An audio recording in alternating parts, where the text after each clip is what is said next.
A few days ago, I released a mediocre montage-type video showcasing ShockMaster Hecarim with the Grammy Award-winning song No Cock Like Horsecock playing in the background. Since I enjoyed ShockMaster Hecarim so much, I also decided to do a breakdown video for it too. I've played numerous ShockMaster Hecarim games, partially because I forgot to record some of the games, and partially to test and evaluate the build. I may not have won many of them, but that's because I was actively fucking over my team to extend the game so that I could get as many sick nasty montage clips as possible. For your ShockMaster Hecarim rune page, you're going to want to run something that looks like this. These runes are important so that you can get the maximum damage out of this build. To be ShockMaster Hecarim, you need to make sure that you have Thunderlords. What you take outside of that isn't really important.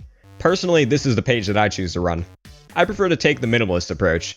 This page removes all of the additional fluff and focuses only on the important mastery, Thunderlords. Now that you've seen the runes and masteries, let's take a brief glance at the abilities.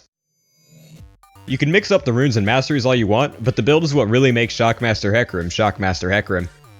The first item that you're going to want to get is Triforce. What it lacks in shock attributes it makes up for with tons of damage. I'd also recommend getting Swiftness boots immediately afterwards so that you can easily travel around the map giving people Hecarim jobs. By that I mean killing them. The next item that you're going to get is a rapid fire cannon. This is the first out of our 3 energized items. It increases Hecarim's E-dash range by about a mile and allows him to easily jump over walls. Next up is Static Shiv. You could say this item is what puts the shock in ShockMaster Hecarim. It gives you fast wave clear and extra on-hit damage. Shiv combined with Rapid Fire Cannon and Triforce also gives an additional 15% movement speed on top of the 55 flat movement speed from Swiftness boots. If you know anything about Hecarim, you know that because of his passive, this will grant him a fuck ton of extra AD. The last of our energized items is Hextech Revolver.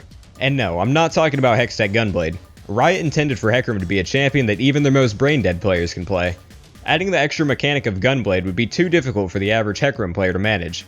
By leaving it as Hextech Revolver, all you have to do is right-click them with your E active, and they instantly die. The finishing item of the build is really your choice, but I almost always chose Infinity Edge for obvious reasons. Just remember that this build should only be used by people above the age of 17. Using this build temporarily increases the ESRB rating of League of Legends from teen to mature because of how hard it fucks the enemy teams. Here's a prime example of another player getting fucked by ShockMaster Hecarim. Watch as Ezreal gets sent straight to hell. No heaven, no funeral. Here this cocksucker Zyra thinks that because she flashed over the wall she can get away from me. However, with help from my rapid fire cannon, I disregard the wall and end her degenerate life. She died as she lived, a degenerate Zyra player. Now, before you start playing ShockMaster Hecarim, there are 3 things that I want you to know. First, if you're forced to play lane against Garen top, just dodge. Seriously, dodge. You will get destroyed unless Garen doesn't connect for the first 10 minutes of the game, or it's this particular Garen. Because ShockMaster Hecarim gets destroyed pretty hard by a lot of tanky top laners like Garen, I prefer to play him mid.